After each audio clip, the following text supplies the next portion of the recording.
kumbaga, pwede kita kamit sa mga kapitan to assure them na ari kita. Kaya bilang niyo, ang sa mga haro, ito bilang nabahaan sa balantang, that weekend, nililibi ng mga kapitan. Nakapoy na nila sila. Kaya baha lang nga baha. Tapos, pila na sila na trangkaso. Bagdaw na. So, para sa akin, hindi siya pagkukulang. But, ang tao may asta, mandiin ang atong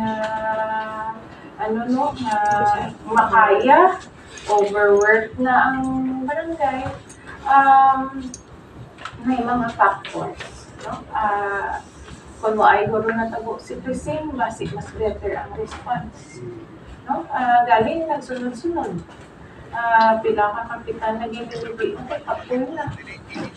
Itong hindi man sa pagkukulang, but I think maka-improve pag-give. And then maybe, tuduan natin sila what is the first and secondary. No? Example, kung si Cap hindi na kaya, dapat may masalo. Dapat may plan A, plan B sila. Kaya hindi na kaya nga kapitan lang ka na.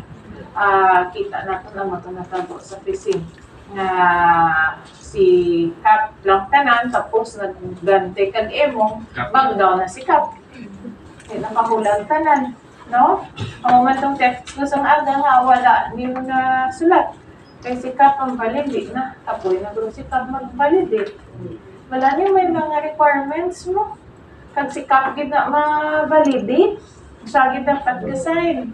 So, may isang aga pa lang na storyana naman ni Donna. Siguro butangan na naman classifications. Nabaan ka nga level, amo na. Okay, para magiyahan man nato na sa barangay.